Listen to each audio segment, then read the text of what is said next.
Casual Magic has been brought to you by Cool Stuff Inc., where you can get cool stuff. Use the code CASUAL to get 5% off of your sale. And then also by Coalesce Apparel, where you can get really cool t-shirts and stuff, and use the code CASUALMAGIC to get 10% off your sale. And by Archidekt, a deck hosting website that doesn't really sell anything, but they like me and I like them, so kindly use them. And now, on to the show.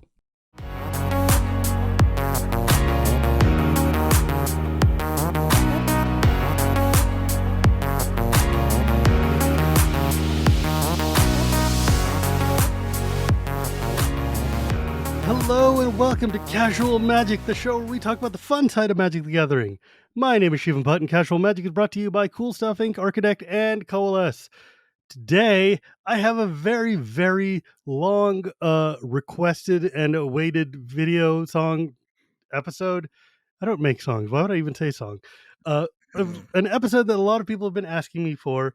The return of one Benjamin Wheeler from the far north, my dear friend and comrade, who has come here so kindly in the depth of winter to join me to talk about all things Kami and or Gawa, because we are about to go into a brand new future. As we're recording, this is like 3 days into the first week of reveals for Neo-Kamigawa, but Wheeler has a long history with OG Kamigawa as well, and I thought we could sit and just enjoy us some spirits and some soul shifts and maybe dig into what it means to reconfigure ourselves.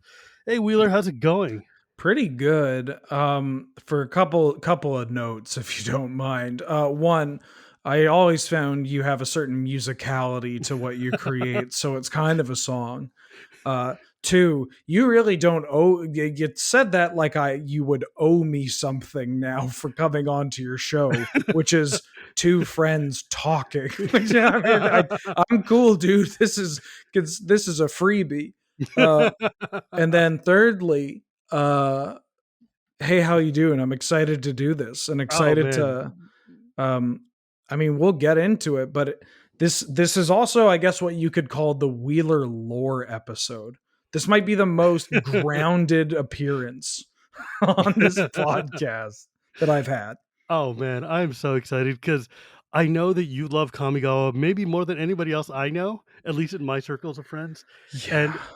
And Kamigawa was deep in the heart of my step away from Magic. Mm-hmm. So like I know only my entire exposure to the set is through EDH. Now, mind you, Kamigawa and EDH is pretty much intrinsic and like fundamental to the fact that the format works at all.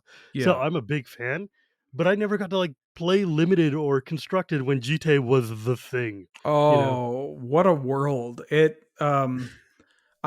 wild to think about how much like in limited, it's isn't it the greatest limited card of all time? Oh, well, yeah. What I was getting at is that, for instance, the Betrayers of Kamigawa pre-release in Victoria, the finalists were between two people that had GTAs in their pool.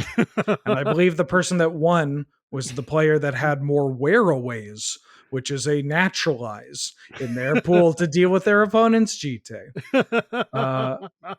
Yeah, but like in Type 2, it was absurdly strong, but also because it was so strong, people didn't really play into GT as much. So it wasn't that big of a deal. And then we just came off Mirrodin block and Affinity and everything. So everybody was already really paranoid with artifacts to begin with.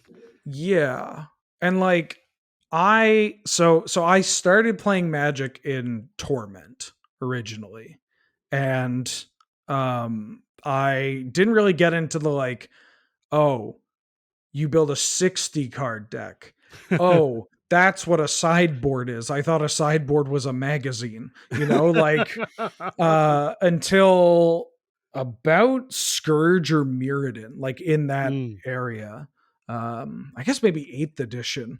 Was it weird when the frame shifted? Because I remember when they announced that and I was like, no, I'm not okay with this at all. Well, it was just like I was so new into like I was younger and I was so new into the game that in my head I was like, oh, this is just like when a new Pokemon are introduced. And like Fair. those kind of changes. Like I had examples from other games I liked. I'm like, oh, this makes sense. Mm. Um, but getting like, like grinding my teeth, that's not the phrase that's used. What's the cutting my teeth? I Cutting my cut teeth. my teeth. There we go. Great. Wasn't grinding my teeth, wasn't getting, but Grinding your my teeth is opponents bad. might have been grinding their teeth when they're getting their ass kicked by an annoying little fat kid that is just like Chrome Mox, like haha, Chrome Mox Land, Cart Clan Ironworks, Mirror Incubator, Goblin, Oh like god. yeah, Oh yeah, god. KCI since day one, baby. One of these days I will get one of those. I swear to God.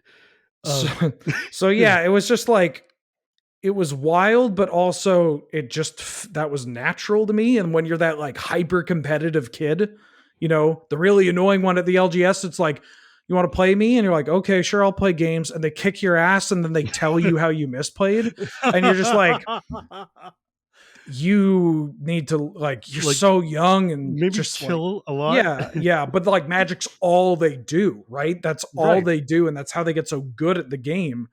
That and cheating, but Yeah. not that I did it, but I knew a lot of friends that were like, oh yeah, no, it's cool. I only do it occasionally.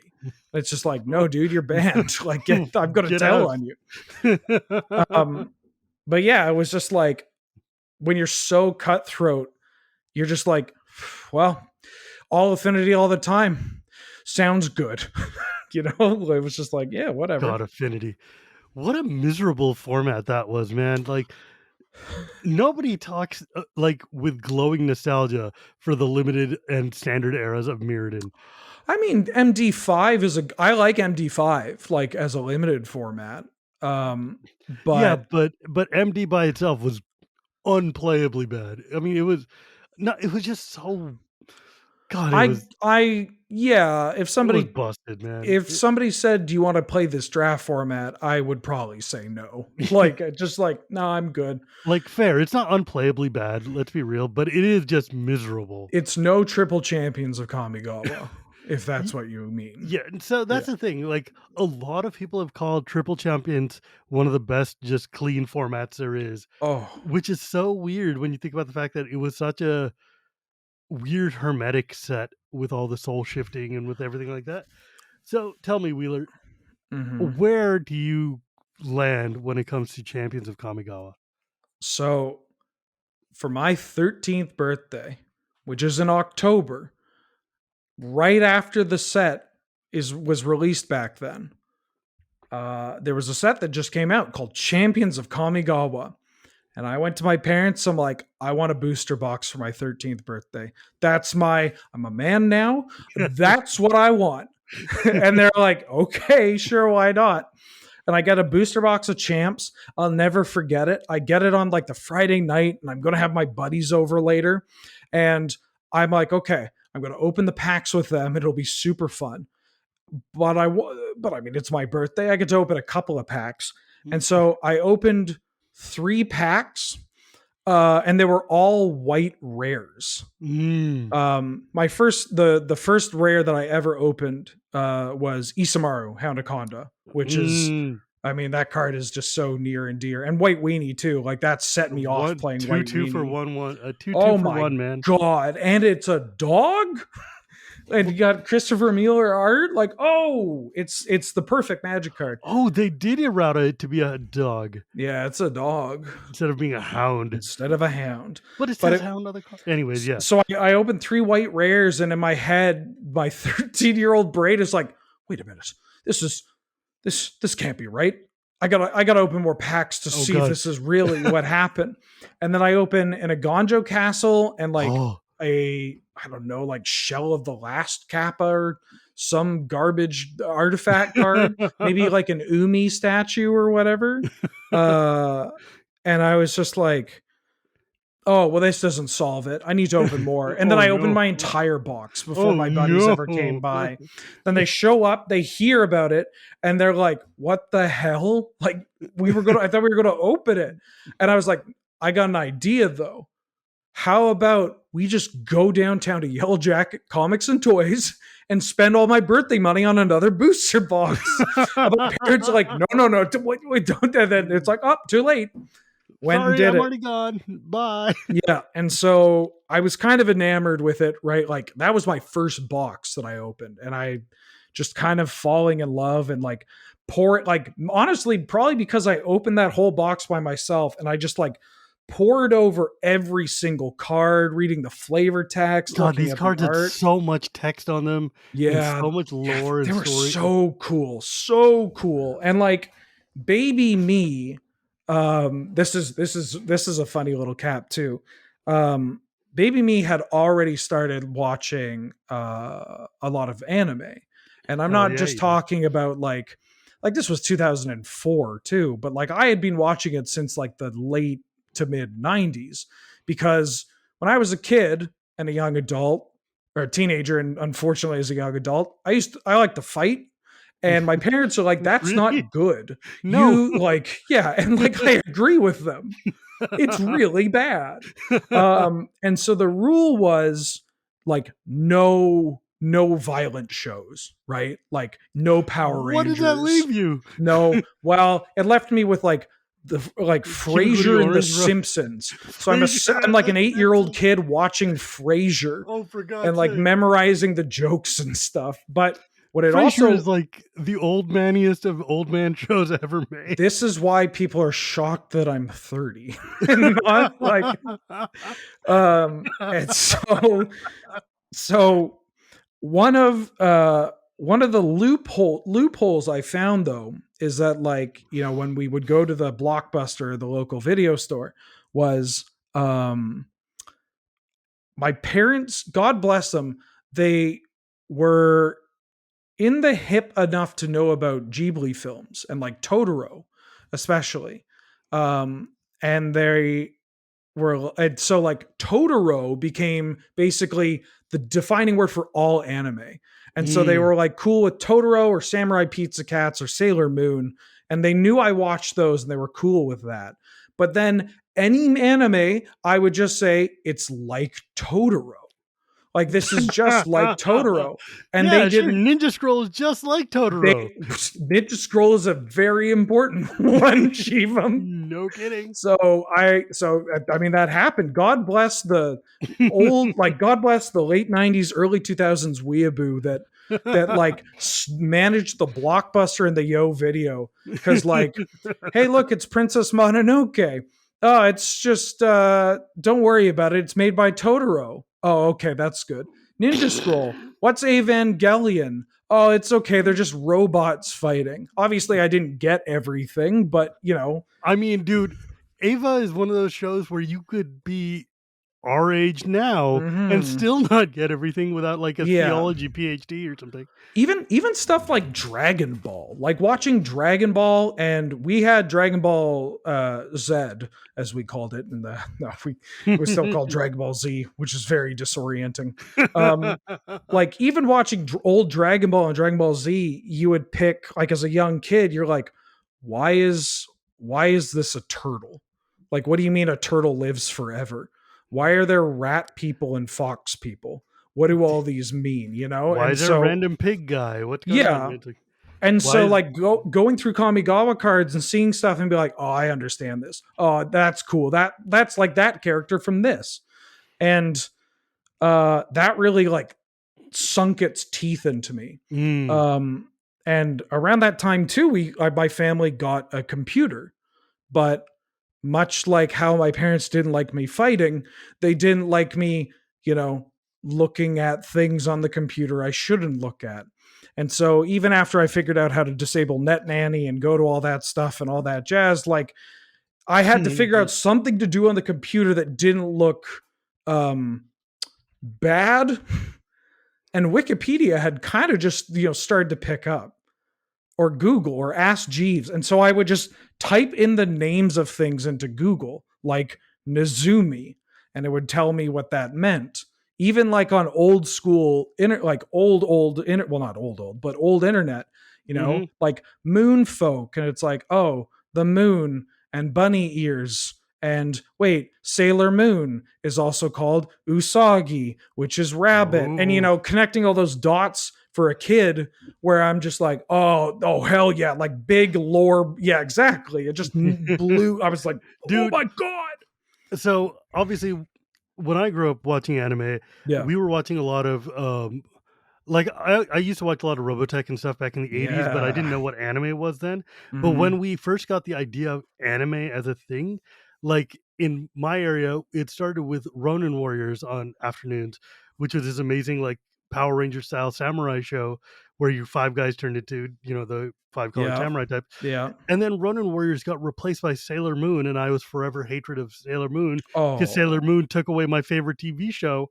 for Hmm. stupid Sailor Moon. But it was America Sailor Moon, so it was like Serena and everybody. And I didn't Hmm. realize until way, way later when I became a super weeb that I was like, Usagi. Now the whole thing makes sense. Yeah. That's why she's Chibi Usa. That's why she's like Yeah. the Moon Princess. That's like blah blah. I'm like, come on, man. Because like when I was a kid in 1984 or five, Sesame Street had Big Bird Goes to Japan, which is Hmm. like the birth of my weebhood, where I learned about like the Rabbit Princess and the Moon and Hmm. all these things. Yeah. And so when I'm looking at Kamigawa, I'm seeing all these same tropes, and like I lived in Japan, Yeah. and so obviously like a lot of these things just spoke to me, except for like the 12 armed snakes. I don't get snakes with legs. I don't get it. But Yeah. that being notwithstanding, the Hmm. set was the most vibrantly flavorful set they've ever done. Yeah. And that was maybe its biggest negative. Because if you aren't a weeb diehard like us, everybody's like, what the hell's an Iggy Oh yeah. Django? Let's start talking about North American early 2000s racial fetishization, dude, cuz I've got notes of that. Like it was just yeah, it was it's a set that, it's How far many from people still call him Myojin? Oh, God, that makes mm, my teeth grunt. Oh, it makes my your teeth teeth grind. grunt? Oh man, our teeth are doing weird things today. We're real dental today, man. But Yeah. no, Myojin. Myojin, people, Myojin. Mm, Like my, every time I listen to somebody like talking about these cards from Kamigawa, I mhm. just like immediately start like wincing in advance because it just they're these names are so. What it must have been like to be Japanese and playing Kamigawa and seeing like just kanji all over the place.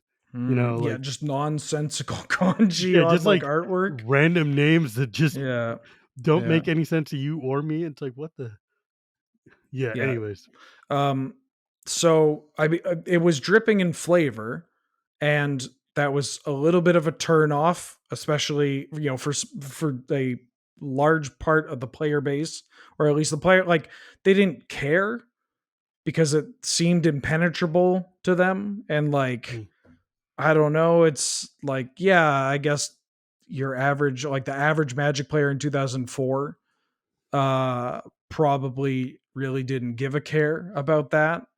Um, but to me, that was just frantically wanting to know every little tidbit mhm. because I was a no. I mean, I was a kid raised on Frasier. Of course, I turned into a little pisser. And so just like wanting to soak that all in and being able to like connect the dots through other pieces of media and other things that I was able to consume and like books from the library and stuff. And it, I think it definitely changed a huge trajectory in my, um, like, it basically said that I was never going to join any anime club because these people just didn't under like it was. I mean, it sounds bad, but as I was the brooding 16-year-old of like nobody understands Kamikawa the way I do, like that kind of thing. Which at in the moment was probably not a great thing to base my self worth off of, but in the end, it did help. It impacted my life in a whole bunch of different ways.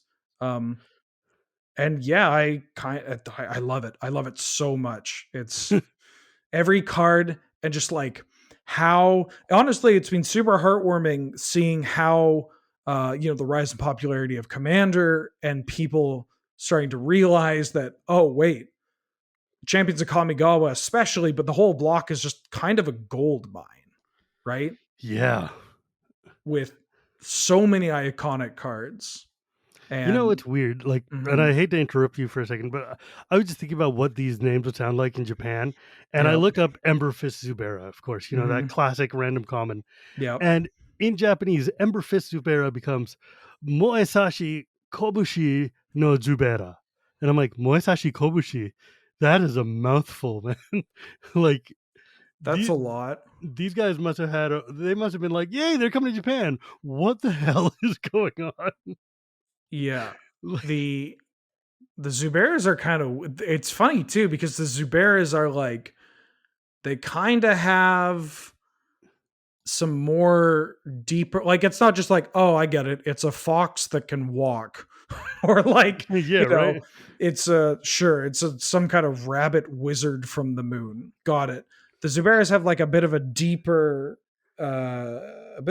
dive on like the yokai that they're based off of. Um but they Yeah. also just became like a casual like people loved it. People loved Zuberas and Devouring Greed. Like that was the jam. That was like a classic building on a budget deck back in the day. Like Man. iconic. Can you So, name all the Zuberas can I name all the Zuberas? off the top of your head? Let's go.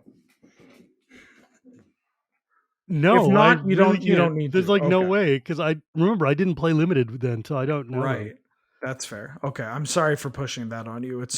No, that's It's fine. I'm just like, I know where my limits are. yeah. Isn't there, Hey, like and that's important. That's what people say when they that's what they mean when they say know your limits, stay within it. It's that don't fall victim to a challenge of Zubera knowledge. Dude, I know that I would lose 100%. If you asked me to start naming random cards from Kamigawa, I would Hmm. just fail. What It colors? The Zuberas were in all 5 colors, weren't they? Or was it yeah, just there were two there's a cycle of two drops from champions in all five colors.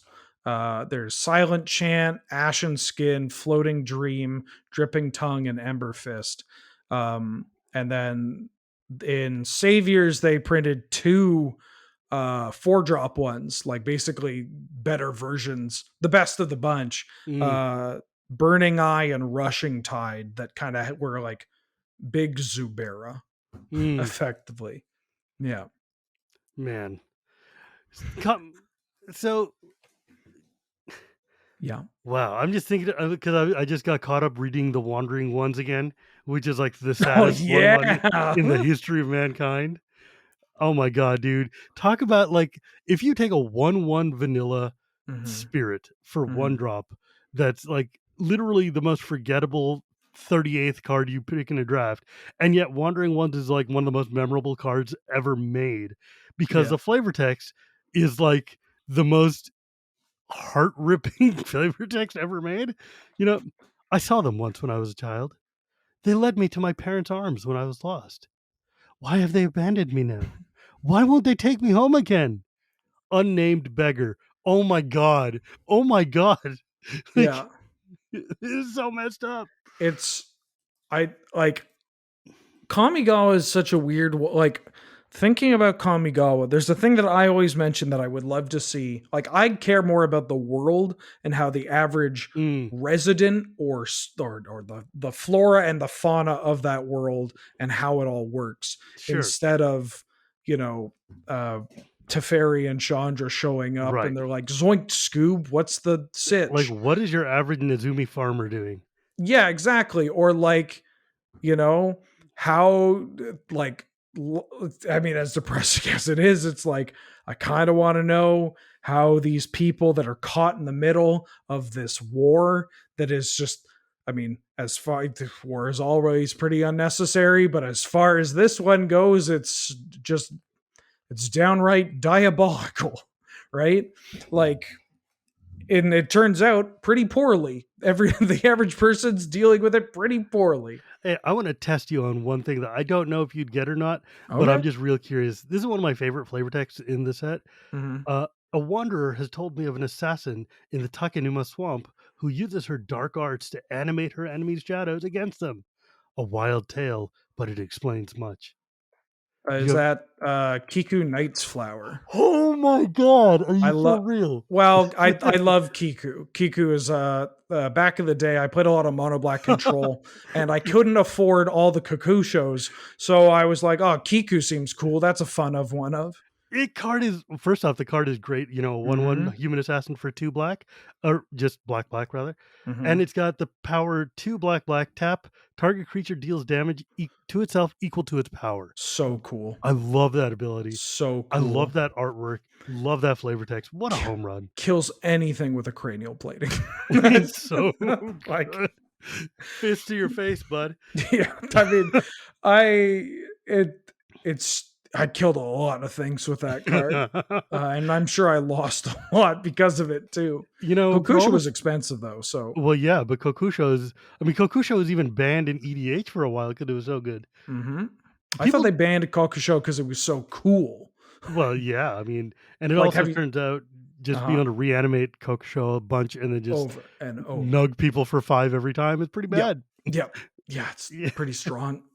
Pretty strong. Yeah. Okay, so we should save the card by cards because Kamigawa's got a lot, but let's turn our face for a second to Neo-Kamigawa, because I know we were looking at this and we can't really talk too much about it because only a handful of cards have come out. But boy, do these cards look sick so far. Yeah, it this set, and like, so after just gushing about how I love the historical, Yeah, do you still love Kamigawa with Saviors and and Betrayers of Kamigawa? I quit the game after Saviors, but that was mostly because the cards seemed less cool, and I needed a job. And I was like, I need money, and these cards are a lot of money at the time. Turns out, yes. And so I was just like, I'm good. I'll take a break. I'm sure I won't miss anything important. Ravnica and Time Spiral fucking just God damn it. Dude, tell me about it. I stopped before Urza's. What do you want? What do you want? Well, maybe you dodged a bullet there. Who's to say? A bullet that was called Gaia's Cradle. Yeah. But, yeah. I'm just thinking about like Sweep. You know, oh yeah, Saviors is an atrocious, like, what a bad it is. There are so many bad cards. It's wild to like have the lessons learned from like Masks block, and then make another, like, cap this block with a set about not playing your cards. Like, all I know is just kind of hilarious. Wasn't Celestial Kieran the one that came back with that stupid Ugins card lately? Yeah, so Celestial Kieran lets you there's a cycle of Kieran cards that when you cast a spirit or arcane spell, you get an ability that is based off of the mana value of whatever you cast. And Celestial Kieran, which honestly was a good card, like that was a played card, says whenever you cast a spirit or arcane, you destroy all permanents with that spell's converted mana cost. Back with like the only 0 drops in the game were like Thopters. Yeah, Phyrexian Marauder, Ornithopter, Kobolds were Memnite. good. Yeah, exactly. So it was still a reasonable card against like Affinity, but then they printed reasonable. What's his face? Ugin Shadow or something like that. Ugin's Conjurant. Yeah. Ugin's Conjurant, which is an X spell spirit that it turns out you can just cast for 0 and nuke the entire land. Yeah. Whoops. 2-card Armageddon. From the command zone too. Not bad. Yeah. Anyways, that card, I mean, that set's not good. But anyways, you were saying about Neo-Kamigawa? Well, I had like, given what I love so much about original Kamigawa, given that I've been waiting 17 years for a new Kamigawa, and then having what? I just looked at the art of Promise of Bunrei, and it's got a guy literally just committing suicide. Yeah, it's what the hell is going on? Yeah, it's Watsy. Oh, Watsy. What? Yeah. Anyways, I'm sorry. I just got caught up in looking at friggin' Saviors of all the sets in the world. It's okay. It's ritualistic suicide. So sure, that totally makes it totally better. Makes it so much better. Yeah. So I was a little worried when I heard, what that we are going back to Kamigawa, but it has a futuristic aspect of it. And I think that worry that I had was like only further amplified by the type of marketing that they pushed to sell the new set. The like, it's the future, Mm, cyberpunk, that kind of thing, which kind of like I get why that is one of the things that they're pushing for the selling point, because the other one didn't go so well. dude, Uh, I was so worried though because I'm like, I don't want future magic. I yeah. like magic being magical and fantasy and Hmm. but I will say this, and like the first story did not do me any favors when it's like, "Ooh, we're building my mech and it's going to be my Tanuki mech that makes me smart." But Yeah. the more cards I see and the more I realize what they set this war between modernity and tradition, Hmm. and I was like, "Oh, this is sick." Yeah.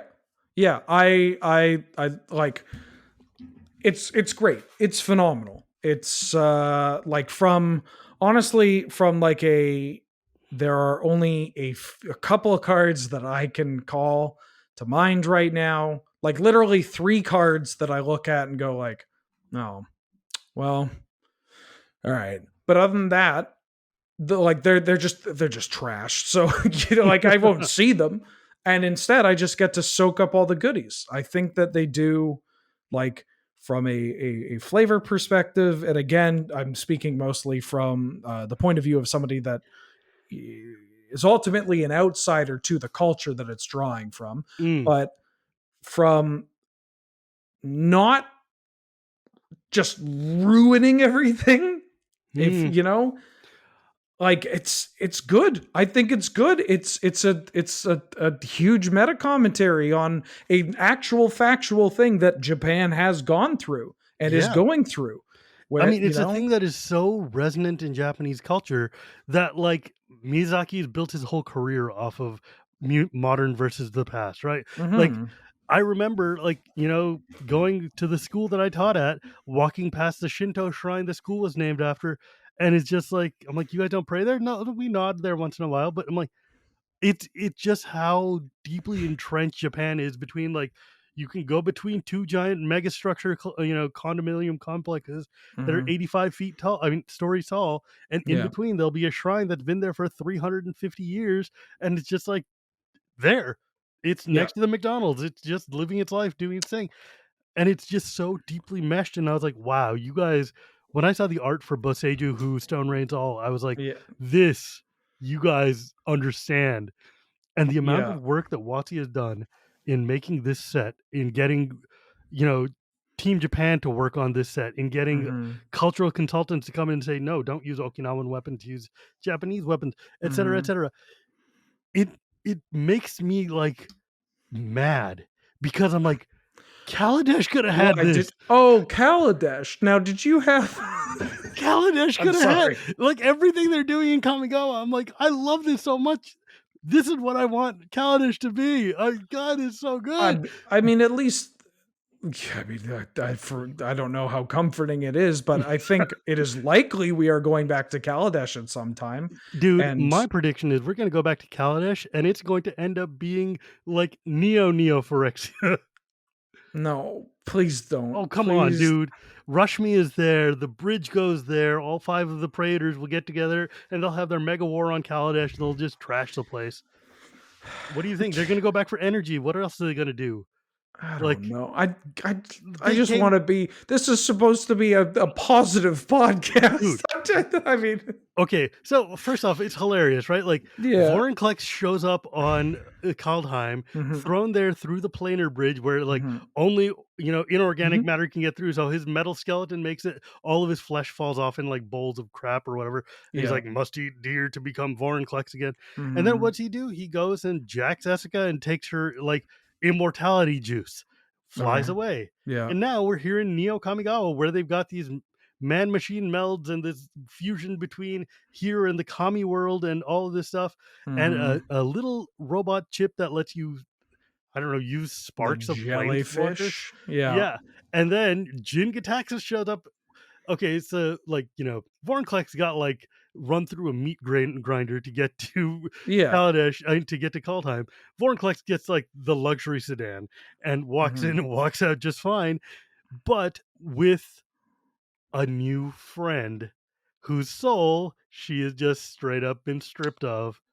You know, Oh, you mean Tamio? I mean S- Tamio. So Tamio is my favorite planeswalker in the game. One of the only planeswalkers that I actually, well, care about. Her Again, story is one of the best stories ever, with especially her story with Ajani and with Nashi, the Nezumi that she adopts, whose for name for some reason means without. It also mhm, means turnip. I mean, it means pear. It means yeah, pear, or it means without or lacking. As in, like when I'm like at a Japanese restaurant and I'm like, oniku nashi, which means please without meat. yeah, And so having a poor little ratling whose parents and family have died and then naming it without is like a lot. yeah, a little bit, And then, a little bit. dude, did you see that fan art from the other day where somebody posted Nashi in front of two graves and one of them's Phyrexianized now? Oh no, And I was like, oh no, oh. no, no, no. But I feel so. So for that specifically, for Tamio specifically, and Phyrexia, this is the thing: is that I don't the way that again the marketing has been pushing it, and how like the conversation on Twitter uh does its own organic great word for Filter. Phyrexians, its own organic marketing, and that you get people talking about it and they focus on the hype things, and they keep saying, Phyrexians invading Kamigawa. I would prefer, that if you showed me that's what it was, like Cyber Kamigawa and the Phyrexians invade, I'd turn off the channel. I'm good. I'll just play Dark Souls for another year. We're Right. good. Like, yeah, all right. Yeah, it's okay. I waited 17 years. I'm used to being disappointed. Right. But Right. like, so I think that didn't do it justice, because Mm-mm.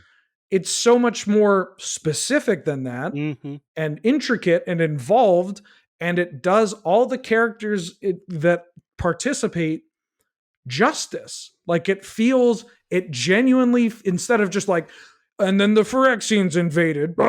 It's just like, no, Jin Gataxius is, just like slides in and just like, hey, how you doing? And it's Just so, hanging out. NBD. it just feels like even Tamio's completion, like it's like oh my poor Tamio, no. But it doesn't feel bad. It doesn't feel like oh my god. It's like to me at least, I look at it and go like, oh well, at least they didn't do her as dirty as Dak, right? Right. like Off-screen BT dubs, by the way. yeah. So I don't know. It Dude, feels like so here's the they've thing. kind of learned. I think they've learned a lot about storytelling because Yeah. for me, one of the problems with War of the Spark that a lot of people brought up, and obviously with Dak Faden dying in the book randomly, the book was a misery. And I'm sad because like the guy who wrote my favorite cartoon of all time, Gargoyles, and turns out you can only do that once, I guess. But the thing is here, there were like it felt like there were no stakes, right? Hmm. Like for me, the original part of the Get What saga where like, you know, Bolas comes and just shreds them all and sends them to different places. That felt powerful and impactful, but like still the pacing was weird. Like Gideon finds his god the next day because God is lying dead at his feet, and I'm like, okay, well, this doesn't help. It doesn't Yeah. build up anything. But with Tamio, they spent years and years building up this beautiful family, this peaceful ideal, this story for her, and Hmm. now she's just brutally taken and like completed, and it's gut wrenching. It sucks. It's like Yeah. heartbreaking, but it's heartbreaking in a way that leads me to be like, oh, I need to be there for when they pull her back because that's Yeah. going to be We're, amazing. they did enough to get us invested Yeah. in her for multiple reasons. Hmm. And then something bad happens. And because we're invested, we're like, oh God. But at the same time, we still want to keep going because we want to see if there's any kind of soulless at the end or like what happened. Even if it's still just bad all the way down, we Like, want to be there. for the first time in a while, this feels like the actual middle part of a story where it's Yeah, like, oh, the thing has happened and now the team has to get together to go save her. And I'm like, oh, because she's too beloved for them to just be like, all right, well, she's gone now, bye. yeah, And I think, like, in hindsight, as I'm thinking about this, they picked the right planeswalker to do this to. Because mhm, she's the knowledge driven one, she's the intelligent one, and she's the one that it would feel the worst of to have her get Phyrexianized. They're right, not obviously never going to do anything to the Justice League. Like, yeah, those guys are too important to get Phyrexianized, although Jace Borgling would be funny. yeah, But I think Tamio is such a quietly powerful character that mhm, having her get taken like this is just, I mean, I hope that she's not the only one. I mean, it would be neat to see a Phyrexian squad of planeswalkers that just ends up ruining things and hopefully get saved at the end of the day. yeah, But like, I'm thinking of Captain Planet and the Planeteers meeting the evil Captain Planet. yeah. Um, but I don't know, man.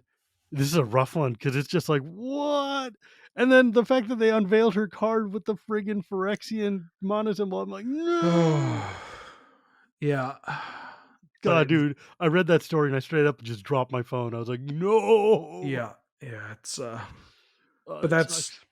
I mean, That's again, powerful it's storytelling. good, it's powerful. It has made myself and many others actually care, Yes. which is a Like, I am thing. suddenly deeply invested in the story, which hasn't been for a Yeah. minute. So again, it feels wildly like against all odds. I like the changes they made to Kamigawa. I Mm. like the way that they massacred my girl. I like the way that they've and it's got me like I'm hooked. I'm in. I mean, I was going to be in, but I'm in. Right? Some of Yeah, these cards, like, so let's talk a little bit about, what do you think about the fact that the Boros has this new kind of exalted? love it. I love. There's so many things. Okay, like if we want to go mechanic by mechanic, Sure, why I not? got thoughts. Let's I go. got so We many got thoughts. time. Hit me. Um, so the Boros mechanic of like the semi exalted being When they attack, also whenever a samurai or warrior attacks alone, blah. yeah.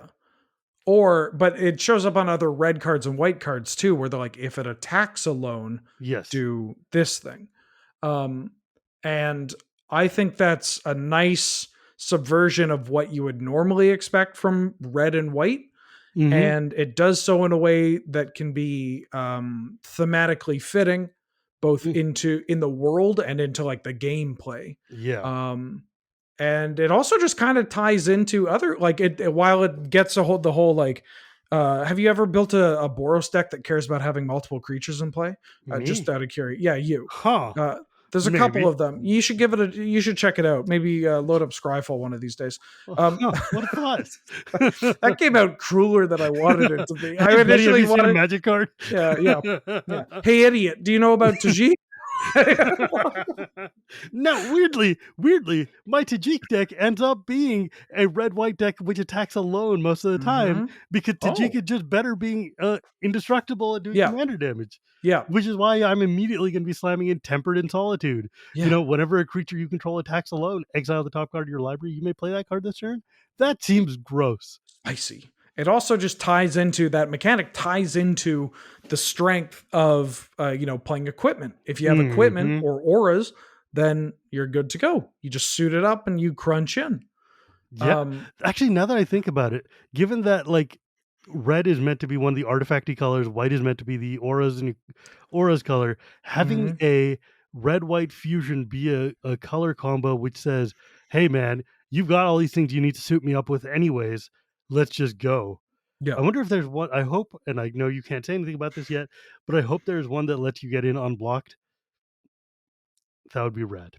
Oh yeah, there's of course the unstoppable ogre, the artifact you play that when it Yeah. enters the battlefield, target creature can't block this turn, which can use to give your guy the ability to get in, Mhm. and It's then all it's all I mean, connected, when man. that It's hits all the table, connected. it's when that hits the table, it's all ogre. Oh my god. Oh, Compliment. I didn't think you'd break that hard. I thought that I'd get a light chuckle. Wow. All right. I didn't see that one coming. It was so obvious, and I didn't see it coming. Yeah. Jesus. It was about as heavy-handed as a single Boros legend attacking you suited up with equipment. I didn't see it coming. How did that not happen? Well, oh my So god. one thing that I want to talk about with the mechanics too, and this is just my Get it brain together, Shivam, that's get it together. this is my brain that is geared on design and thinking about Mm, the LG like the my predisposition to care about the people that don't know, like that are casual players that don't sure. know. I mean, my analogy is so outdated, that don't know there are 3 Ravnica sets, right? Like those players. And I can't stop thinking about how the mechanics in this set tie into, like, especially the past 2 sets. So like if somebody comes in, they started playing over the pandemic or whatever, and they started playing at like AFR or the Innistrads, like all the mechanics in this set uh, seem wickedly different. The setting is completely different, and then there's also just mashing, a futuristic setting based off of Japan versus gothic horror, right? And so, or literal D&D. So that could be like, how does it all fit together? And I think that all the mechanics in Kamigawa do it incredibly well. Mm, My favorite my favorite one is probably ninjutsu, mm. because it's such a fan favorite mechanic that is incredibly, flavorful, and so flavorful in fact that they can't really do it anywhere except for, Right? Kamigawa sets or like like this. Modern Horizons. But because, and like, it's a mechanic that people don't really grasp as easy. Like you can lead to so many feel bads, like in paper, where you attack with your thing by itself, your opponent has no creatures, and they're like bolt in, you're like, okay, response ninjutsu and save my creature or whatever. And there's no like, okay, well, I wanted to do this at that time, blah, blah, blah.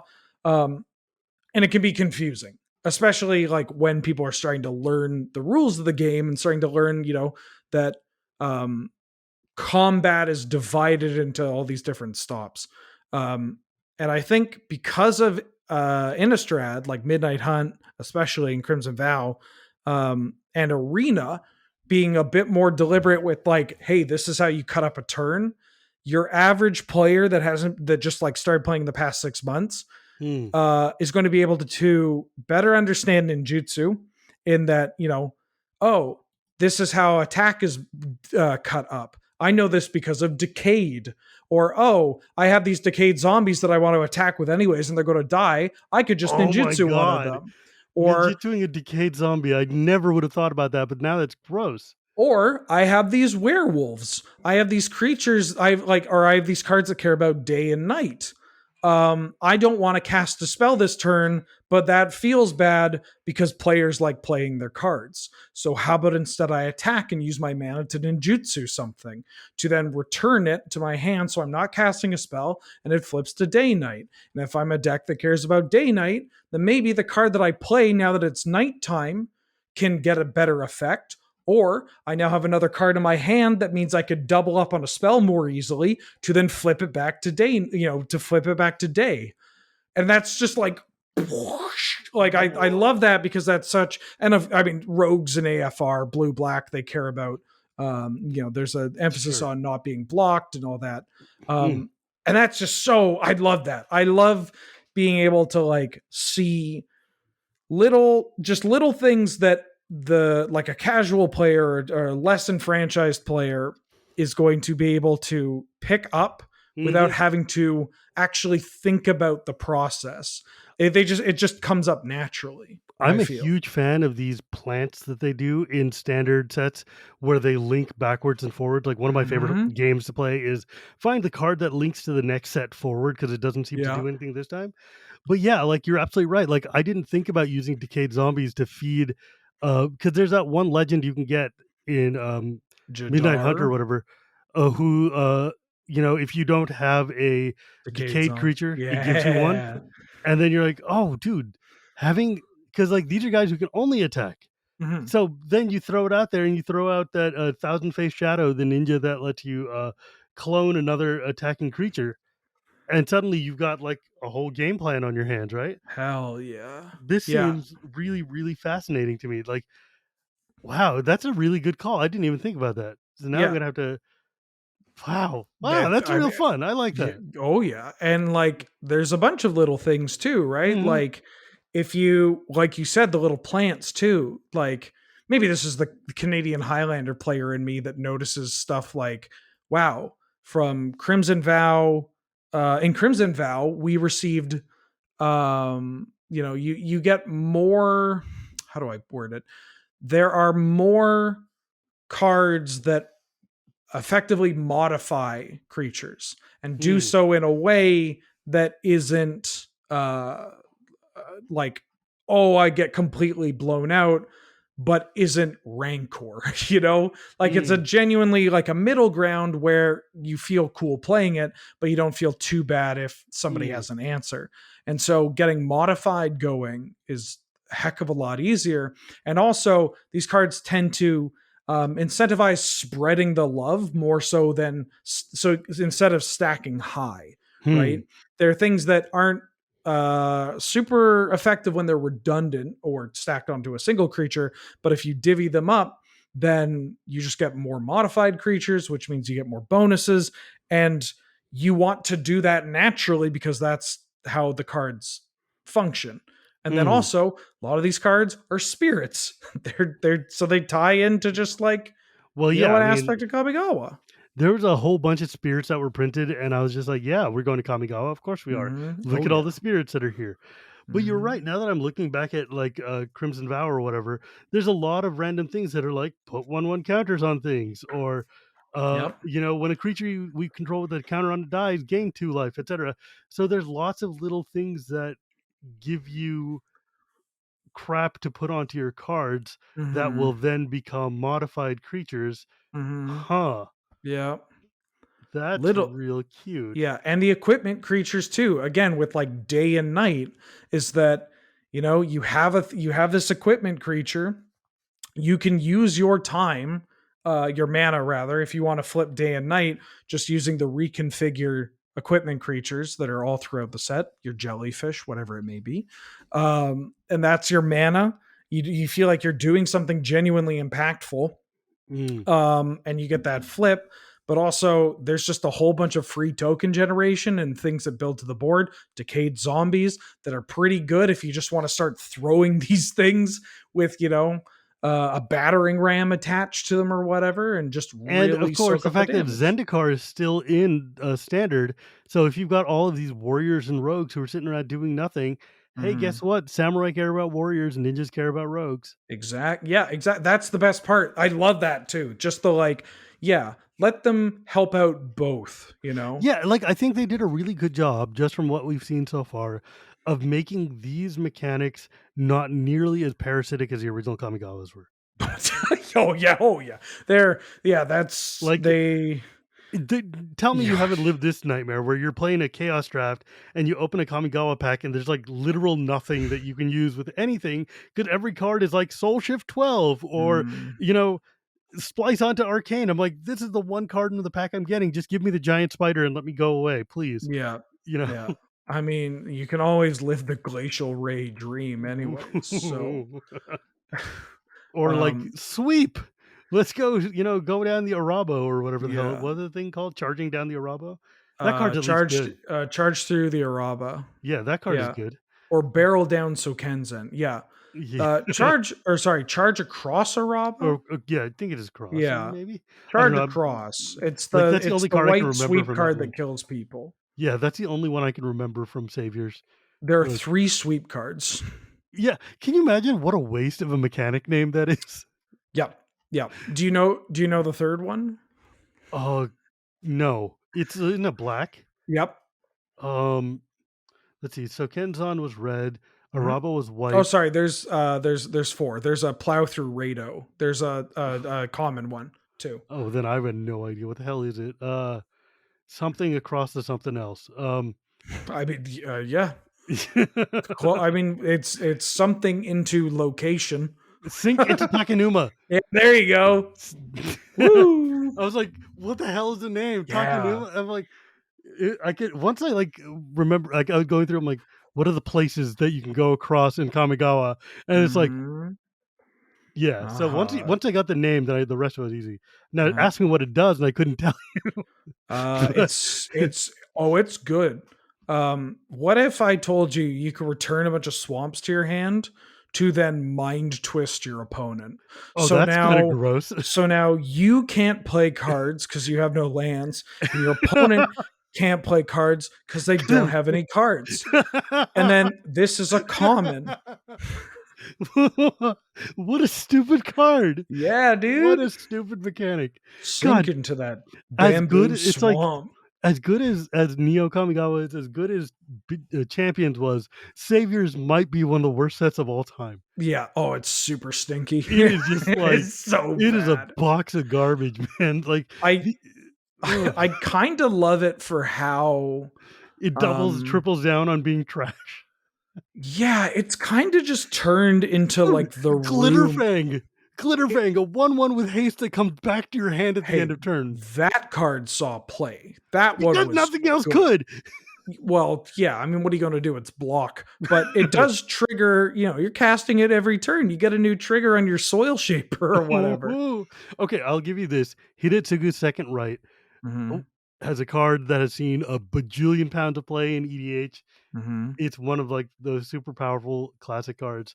Yep. But goddamn, this We set is just we have there's a Nelson from LRR. Highlander player, Yellow Jacket LRR. He played a lot of second rate in Camlander, Mm. and in fact, when he killed people, he would get the person he killed to sign their Oh, that's a sign the I love second that right. one. Yeah, Man. God, yeah. dude. I genuinely look at Saviors of Kamigawa like the Room, or like actually, you know what? It's like the new Matrix. I'm gonna not to give a current ish reference where I'm just like watching it and I'm like, oh yeah, this is genuinely cool. And then it gets to certain parts, you're like, wow, oh my god, this sucks. Like, but I kind of like it now, Like it's just looking and go like, holy, why did this happen? Who So said yeah? like look, for every Manriki Gusari, there's a friggin' Iname as one, you know? Yeah. Like just like what Oh, is the hey, Aname as one was cool, dude. I yeah, if mean, you have 12 mana or 16 mana or whatever it is to put this thing out. my my exposure to multicolored creatures, or multicolored cards, really. Like I knew that they had existed, from Scourge. Like Scourge had a couple, Mhm. and like Odyssey Block had them too. But I saw them as like a thing that they did sparingly, and you know they Oh, didn't have dude. any in Mirrodin, and so I was like, oh, they're not going to do any more of these. And then I saw Aname as one. I'm like, oh my god, God. wow. I mean, Psychotog's good. Now, Psychotog in enough. I mean, I knew this one was bad, but I tried to play this card. Yeah, I'll bet you did. Oh, I mean, you just Kodama's reach into it. Okay, I didn't know the pithing needle came from Saviors. There's a card. Yep. And Yeah. like obviously the lands in every Kamigawa set have been amazing. Yeah. I mean, Saviors has some good, like, There are real there good are some classic cards in it. iconic cards, right? Mirror and the Like Pithing Needle. Modingal, Yeah. Near, Sasaya. Ebony Al Netsuke. That's a good Reiki. Reki, yeah. He's a great Reiki. card. Um, Arashi, the Sky Asunder, oh yeah, classic that's a good card. card. Uh, Boy, howdy. It's Skull Collector, the Skull pickings Collector, are Chittering getting the Rats. Love pickings are that. getting real thin here. Um, Well, yeah, this also just probably sounds like if somebody listened to that clip alone, it would you and sound I would be talking to Footsteps of the some Goryo. yeah, Footsteps is That's a great. good card. That's a good Great card. card. Undervalued card for sure. God. Kagemaro. Akuda born of Ash. Oh, I have gotten so much beer from this card. Um So Akuda Born of Ash, it's a 4 mana 3/2, and it's got haste. And it says at the beginning of your upkeep, if you have more cards in hand than each opponent, you can sack a swamp, and if you do, return it from the graveyard to play. I've won so much mental magic because of this card. Like they just like I when I play mental magic, which is, if people don't know, you can play, you draw a bunch of random garbage cards like draft chaff or whatever. And the way that we played, at least, you could play any card face down as like a rainbow land Mm. of all basic land types. Or you could play a card that had the same mana cost. So if I have a card that is a single red pip, I could play it as Lightning Bolt or Goblin Guide or whatever. But if that card in my hand is a Lightning Bolt, I can't play it as Lightning Bolt. Mm. And You have to play it so, as something else. and my favorite thing to do in that game was just play the dredge deck or the like upkeep deck, free spells. And Akuda, oh my god, just like Akuda Born of Ash, just nobody sees it. They'll know the Icarid's coming. People caught on to that. But the Akuda Matata, oh, it means no worries. Oh God. Yeah, for the rest of your days, I'm not paying for beer, dude. I'm winning pictures off this bad boy. Oh wait, Sakashima is in Saviors. Okay, fine. Mhm. Set has been saved. The imposter himself. One of the greatest like freaking legends of all time. Yeah. Yeah. And then Yeah. like, Howling Mine on a Stick with Kami of the Crescent Moon. And Mm-hmm. yeah, no, anyways, I don't want to talk about this Ideas set anymore. Unbound. Kami of the Crescent. Yeah, okay. You don't like my fat blue man? I love that art so much. Just a chunky muscular baby that's all It's so blue. weird. It's like the Blue Man Group had a bad night and he's just sitting outside like I crying. love it. I love it. That's exactly the kind of like, why is this on a card that I like really drew me to original Kamigawa too. Oh my god, oh my god, oh my god. Dude, Ninja of the Deep Hours and Betrayers though. Mm-hmm. Ooh, Good clean iconic. magic. Iconic. Yeah, I I love the ninjas. played that. I played Ninjas in Legacy a long time ago. This was when your only ninjas were like Ninja of the Deep Hours. Yeah. That's it. Misplayed Shinobi, like it's the one that nobody seems to talk about. And you, I guess we played Moth Dust Changeling too, I which like is like a Higure. Higure, yep. the steel We window's played good. two Higure. Yep. It. Yeah, there were not a lot of ninjas, but they were cool. Oh yeah. And Oh like yeah. they were all cool. Throat Slitter. Ooh. Good card. Okiba Gang. Okay, so Ooh. here's a related to Betrayer's thought. Okay. Sway of the Stars is one of the cards on the commander ban list. Yeah, It costs 8 and 2 blue, so 10 mana, for a sorcery that says each player shuffles his or her hand, graveyard, and permanents they control into their library, and then draws 7 cards. Each player's life total becomes 7, which is to say 10 mana, reset the game, start at 7. Yeah. This card has been banned for a very long time because it is one of the most annoying cards to play against, because it basically slows the hell out of the game and nullifies the last hour or two of play. Yeah, it's like a Karn alt, right? Yeah, On a right? card. So a lot of people though have been like, "Hey man, you could totally unban this. It costs 10. It's fine." No. What do you think, Wheeler? Oh God, no. No, I don't think so. It's like Worldfire at least has the intent of killing everyone. Like, whether or not that's a thing you agree with. If you Worldfire, you're trying to kill people. Right. You know? But this is just like Sway the Stars it's so like no, it's just I like, what good is brought into the world by more Sway the Stars being cast? What every time somebody brings it up, I'm like, what deck are you putting this in and why? What do you think is going to happen when you unban this card? Like, are you going to start playing with Sway of the Stars? Do you just want to add another 45 minutes to your game? Yeah, no, that comes from, like, I don't have a succinct way of wording it, but this certain thing that you find with the like a Magic populace that looks at a banned list or a restricted list or whatever, and looks at a card that people don't talk about that often, and they're like, oh my god, Captain, you better come look at this. we missed Sway of the Stars. It's like you better check this out. I think it's fine. Nobody has talked about it. It can go off. And it's like, no, it's kind No, of dude. the world isn't made better by more cards Yeah, being nobody has casted. talked about it because everybody looks at this card and says, "Yeah, no, I think we're good." Yeah. Yeah. Great Randy Galagos art though. Oh yeah, Yeah. beautiful, Yeah. absolutely stunning. Beautiful, beautiful art. But I mean, God, that card sucks a lot. Yeah. Now, Yeah. mind you, you know what card doesn't? Ink Okay. Eyes. Oh, Servant Mm, to Oni? mm, Or Servant Servant of of Oni. Oni, rather. Yeah, Mm, Inkai's there's a good card. wow, can I just say it's been so difficult not cursing on this podcast? Like I just in a positive way, It's but just so like good. Oh my yeah, God, that Ink like Eyes. ink oh my god, I kills love Ink Eyes. people dead. Oh, Mhm. Ink Eyes, for those of you who are too young to remember, is a legendary rat ninja 5/4 that costs 6 to play, but you're never paying 6 for it because it's got ninjutsu of 3 black black. Whenever Ink Eye Servant of Oni deals combat damage to a player, you could put target creature from that player's graveyard into play under your control. 1 and a black regenerate Ink Eyes. So This I card is bananas. this is like a case of where there's so much text on the card and they need the reminder text for ninjutsu and everything, where just like regenerate ink eyes just hits so clean. Like it's just, oh my god. And yeah, don't get me started, you're dead. Like you're just dead. Dude, I have used Ink Eyes to pull back some of the most bananas stuff out of Mm-hmm. graveyards. It Yeah. turns out, you can get like blight steals out of people's graveyards. Yeah.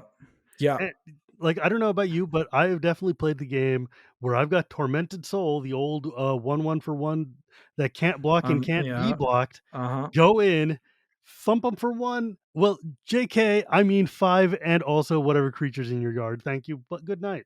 Mm-hmm. Oh, so good.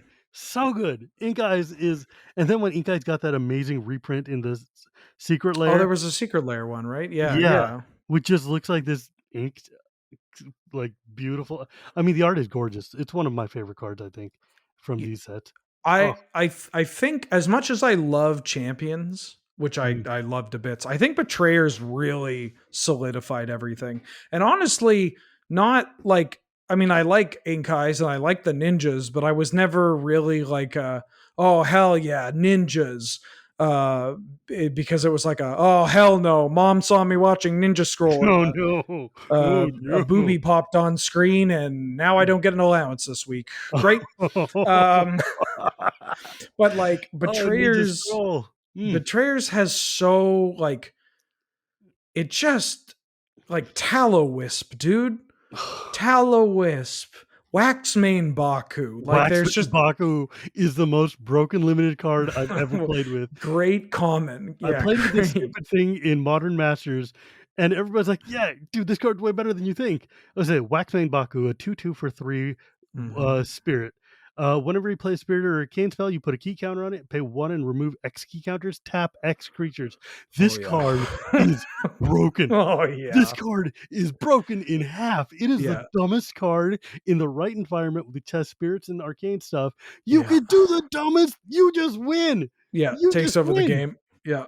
It's gross. That card is gross. Like Betrayers is like a cool balance of genuinely competitively viable and powerful cards, both like again I guess counting them for limited is a little whatever, but like the shoal cycle, like a Oh blazing god. shoal literally getting banned. Kira, great glass spinner. Oh, that card is good. Goryo's vengeance. I mean, One of the Inkai's great was like legendary cube cards. mm-hmm. Now Inkai's was big. it also has one of the worst cards you could possibly put in this set. Iwamori of the Open Fist. Oh, yeah, The love that 5/5 guy. for 4, 2 and 2 green. Trample. Mm-hmm. When he comes into play, each opponent can put a legendary creature Yeah, from his or her hand into play. yeah. This is the biggest trap of all time. Yeah, I have a That pretty good Iwamori story because I played a lot of that Iwamori. card is so bad. I remember thinking like I like to brew, I like to build, I like the deck designing part of it, and this goes all the way back to when I was younger too. And this was right off of me like taking like a big red deck and building it in with Kamigawa cards, and like, you know, for kids, like winning an FNM or whatnot. And back when FNMs were, you know, there were people that played on the PT, you know, involved in these. And so it was just like, I got a deck idea. Mono green, which this is not exactly a new thing. I was just like Birds of Paradise, Troll Ascetic, Jite, Swords, and Curve Topper Iwamori. It's bigger than anything, and it tramples over Troll Ascetic.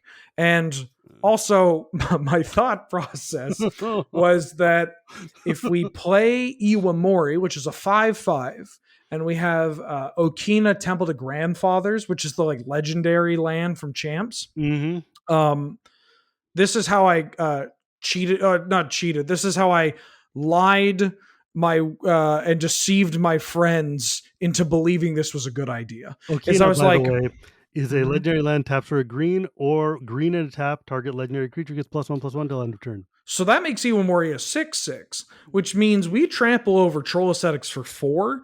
And if they're a Troll Ascetic with a sword, that's only 5 power. It's not killing our Iwamori. Troll Ascetic with a Jite, that's not, I mean, we don't talk if it pumps, but you know, if they can't you know, attack in and minus, that's the important part. And so I was like, yeah, Iwamori is so good.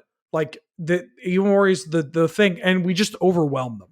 Like, obviously, if we play it, it's bad if they put out something like a Kokusho or a Yosei. Like, I'm just but thinking... yeah, no, and I was just like, it doesn't matter. We're so fast, dude. We are so like, what are they going to do? We just might evoke our Iwamori, and so, and like we have Kodama. It's like it's as big as like a Kodama of the North Tree. Like, we need a good 4-drop. Meanwhile, they're over there like, I'm going to play my Kokusho and tear your Iwamori. Thank you. Good night. Well, here's the thing: is that I recall playing this deck, and I'm like 2-0 at this tournament at a local comic store, and I'm just like, oh yeah, I'm a genius. I'm a genius. And I like convinced my friend to lend me his Birds of Paradises, which I couldn't afford. And I was just like, you don't need them for tooth and nail. It's okay. And I'm like playing this deck, and I'm undefeated, and I play another person that, you know, I play somebody who could vote. They were of voting age, and like they were, you know, they were there. We'd seen them before. They had played here before, and they're playing a mono blue deck, like the mono blue control deck. And I'm just like, no, this is going to be easy. Like they're not going to counter everything. And I play a turn 1 Birds of Paradise, and it resolves. And I go to play a turn 2 Troll Ascetic, and it gets condescended. And I'm like, okay, okay. And they untap, and they kind of like, they just play a land, and they're like, okay, whatever. And I remember thinking like, oh, they don't have anything. Oh no. They just get like a thirst for knowledge. They're gonna die. Untap, land, Iwamori of the Open Fist. And it's like, you got anything? just plops down a Kaiga the Tide Star. And I'm just like, oh, okay. They untap, and sorry, and Kaiga is the original blue dragon, 5/5 flyer, that when it dies, gain control of something permanently. And I learn that what they were tanking on was, do I want to play this Vidalcan Shackles, or do I want to thirst for knowledge and then discard a redundant Vidalcan Shackles? And so this Kaiga sits, I'm ruined. They rewind my next spell, untap Shackles, and I'm just dead. And it's just this stupid Iwamori. I'm just like, so just like, you know, and of course, like I lose, and my friends are like, how'd you lose? And I was just like, I was so lucky. I hate blue. Don't you hate blue? Oh my god. Yeah, I love the Open Fist. Oh my god, that card definitely exists in the wrong set. Yeah. Yeah. Oh man. Okay, you know what? We've been jamming on this for a long time. Okay. Oh, you don't say. I feel like we could pretty much talk about Kamigawas forever, but um, Mhm. though, Mm. I had heard tell that there are folks who would love to hear us jamming about cards from old sets all the time. Shivan, it's interesting. People have asked us, can you talk more about cards? I mean, I know I can talk more about cards. Can you I, talk more about cards? it's in my repertoire. Turns out you and I love talking about magic cards. And Yeah. as such, I would love to announce to you all, my dear listeners, that coming soon, you will see Wheeler and Shivam talking about how much they love magic cards on a pretty regular basis. Yeah. And in fact, on a podcast, On a uh, podcast. you will hear Wheeler and Shivam talk about how much they love magic cards on a podcast called, Shivam and Wheeler love magic. yeah, called Shivam and Wheeler Love Magic. We switched the names. It's that's how we get you. It flows. Yeah. So, coming soon to a podcatcher near you and probably a YouTube. I don't know, depends on how lazy we are. Yeah. Shivam and Wheeler Love Magic, where we're going to grab a random set. Not really random. We're going to grab a set and we're going to go deep, deep, Mhm. deep into that Yeah. set. Look at it from the perspective of our beloved singleton formats and just tell stories and share the things we love the most about this game that we talk so much about. Yeah, as we say this too, we have recorded, like we've done the hard part of, we've recorded hours upon hours of different episodes that will be released. Now we just have to do the easy part of getting our act together. Part of this is to prove the point that we do have this going on and it will be coming soon. Mhm. So stay tuned, folks. You asked for it, and it's going to be a real good time. I don't think we've had an episode that we've taped yet where Wheeler and I haven't just like had our cheeks hurting from laughing so much. It's great. It turns Yeah. out when you talk to one of your dearest friends about a thing that you both love a lot, it's a good time for everybody. Yeah, and we kind of stay on track. Kind of. With caveats, yes. Yeah. Turns out when two people with ADHD need to talk about a topic, you got to make a plan. You got to stick to that plan, and we've Mhm. become pretty good at sticking to that. So, Yeah. coming soon, Shivam and Wheeler Love Magic. It's effectively it's effectively the podcast version of like a perpetual energy machine where you say, "Hey, this is my favorite card." And I go, "This is one of my favorite cards." And you go, it's a favorite of mine." Yeah, let's just put it this way, guys. Don't start a drinking game about looking for how many times I say, "This is my favorite card," or you will die. Yeah, don't. Please. Please don't die. Please. All right, bro. Let's bring this one to a close, though. All right. Tell the people where to find you. You could find me streaming pretty regularly through twitch.tv/Benjamin_Wheeler. I stream primarily Magic or talking about Magic and building decks, and occasionally Dark Souls. But if I'm not there, you can find me at twitch.tv/Loading Ready Run. And depending on when this comes out, They will have seen the pre-release by the time they will this have comes seen out. the Kamigawa Neon Dynasty PPR. Yeah, because this is not coming out in like 2 days. That's not going to happen. Great. So then you could check youtube.com/ either LRRMTG or Loading Ready Run for the Neon Dynasty PPR. Which hopefully will have been good. Oh, yeah. Yeah, I mean, I'm looking forward to it. This set looks sick. Even with some of the mechs look a little too mechy for me, but I don't care. I think I'm so excited about Reconfigure. Yeah, again, there's like 3 cards that miss the mark for me, but even some of the mechs, it's just like, look, I've seen the things that they put into plane shift. Yeah, right. Like power suits and whatnot. There's TIE fighters on Vindicate, and come on, we get it. Yeah, fine. Yeah, we're good. Yeah.